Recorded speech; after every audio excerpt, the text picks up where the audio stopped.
ازيكم عاملين ايه؟ يا رب تكونوا بخير. النهارده هنعمل مع بعض الحواوشي البلدي واسراره من قلب محلات وعربيات الحواوشي المعروفة في العتبة والمعروفة في شوارعنا الشعبية، ومن انضف واحد بيعمل حواوشي بما يرضي الله. هيقول لنا اسراره في الوصفة اللي احنا هنعملها دي. معانا هنا نص كيلو لحمة مفرومة، نص كيلو لحمة مفرومة، ربع كيلو ليا أو الدهنة بتجيبيها من عند الجزار، ليا أو دهنة. نص كيلو لحمة، ربع دهنة، ممكن تقسمي المقادير دي. ومعانا هنا نص كوباية برغل منقوعة من نص ساعة أو ساعة براحتك، يعني أهم حاجة يبوش معانا بالشكل ده. طبعا هنصفيه. معانا هنا خلطة الحواوشي، معانا هنا دي ال11 بهار، ومعانا المرقة الفورية، ومعانا هنا فابريكا وكزبرة، ولازم ومن ضمن أسرار الحواوشي لازم الفلفل الأسود ورشة كمون ورشة قرفة. يبقى معانا بهارات الحواوشي ومرقه، وممكن تستغني عن المرقه طالما معاكي بهارات الحواوشي. ومعانا ال7 بهارات، ومعانا هنا فلفل بلدي، ومعانا فلفل احمر رومي ممكن تستغني عنه، فلفل بلدي بارد مع فلفل بلدي حامي، مع ربع كيلو بصل. يبقى معانا فلفل بلدي قرنين 3 4 مع قرنين فلفل حامي، مع ربع كيلو بصل، ربع كيلو دهنة، نص كيلو لحمة مفرومة، ونص كوباية او نص مج البرغل منقوع نص ساعة لساعة براحتك. ومعانا شوية بهارات، فلفل اسود، كزبرة، رشة كمون، فابريكا، كزبرة، رشة قرفة. هناخد البصل والفلفل والفلفل الالوان في الكبه ونضربهم كويس قوي، وبعد شويه نحط عليهم البرغل بعد ما اعصره ويتضربوا مع بعض كويس قوي. وهرجع لكم بعد شويه اما اضربهم. يبقى البرغل مع البصل والفلفل هضربهم في الكبه وارجع لكم حالا.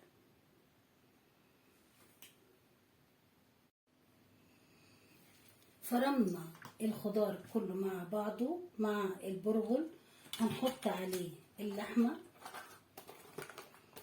وخدوا بالكم ان الطباق دي بتيجي دايما ناقصة تقريبا 100 جرام، يعني الطباق دي النص كيلو تقريبا بيجي ناقص 100 جرام، 125 جرام، يعني جيتوا للحقيقة هيطلع في الاخر 375 جرام، مش نص كيلو كامل. وادي التوابل بتاعتنا، وادي توابل الحواوشي، وادي ال7 بهارات. حطيت جزء مش حطيته كله لان احنا حطينا توابل كتير.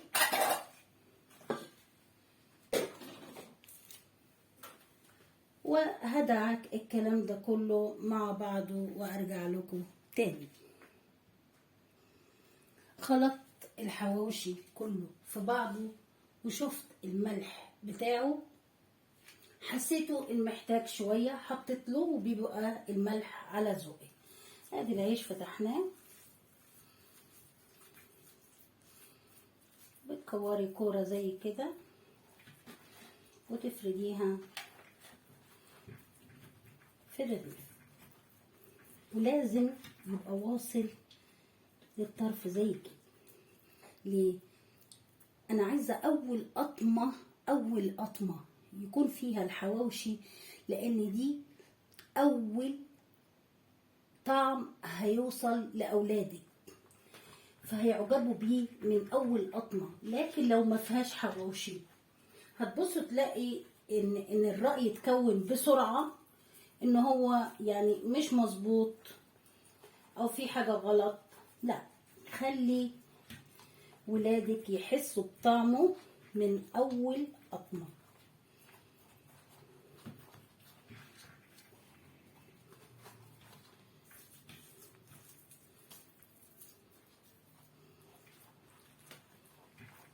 وده الرغيف اللي بيشتروه من بره غالبا ب20 جنيه 25 جنيه، مش عارفة حسب المكان. هكمل باقي العيش وارجع لكم. واحنا هنقلي جزء في الطاسة وهنعمل جزء على الشبكة وهوريكم الاتنين ازاي. لو انتي هتعملي في الفرن هتسيحي دهنة مع زيت، هتسيحي دهنة مع زيت وتدهني الرغيف بتاعك من فوق ومن تحت.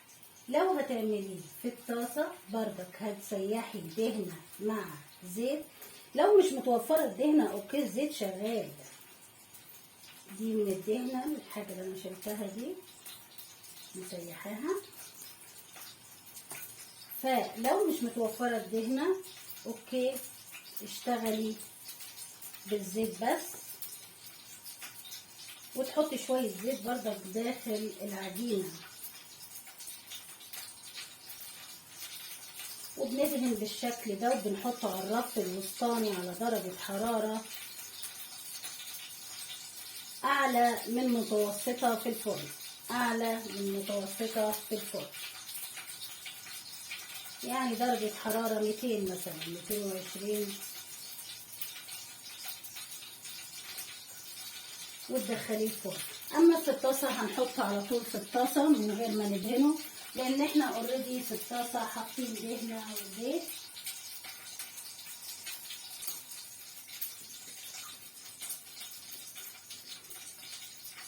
وهنقلي مع بعض. معانا الطاسه اهي،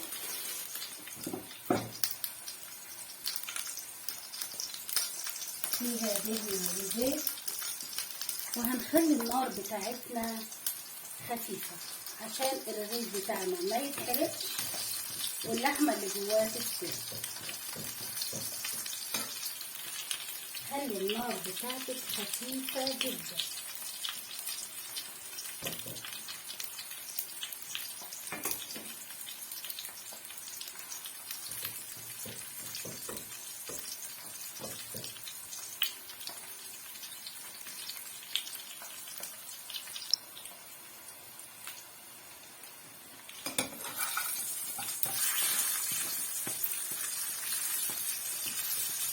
احنا قلنا نار هادية.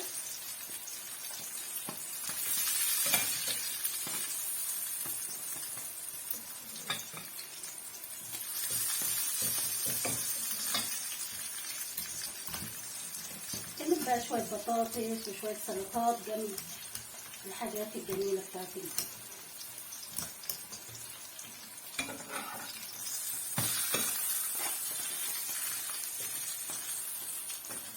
واوريكم الحواوشي بتاعنا في طبق التقديم.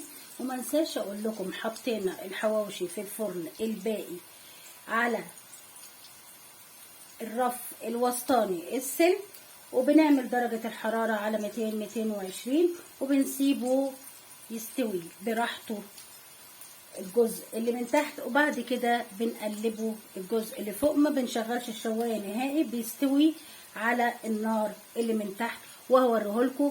ولو عايزينه طري بتطلعيه من الفرن وتلفيه. لو عايزاه محمص وجميل زي ما احنا معظمنا بنحبه هتسيبيه من غير ما تلفيه. وادي وجبة لاولادي. واحد من اولادي بطاطس سلطة رغيفين حواوشي، هقدمهم له دلوقتي لاني عملته في الطاسة بسرعة عشان هو جعان دلوقتي. وهقدم لكم باقي الحواوشي في طبق تاني. احبائي ادي باقي الحواوشي بتاعنا.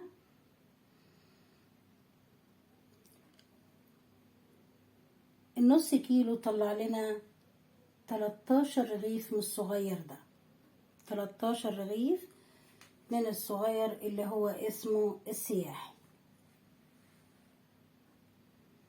بيتباع ب20 جنيه.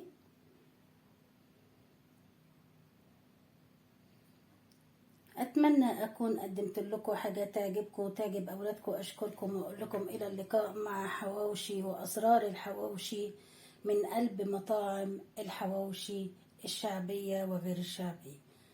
سلام وإلى اللقاء.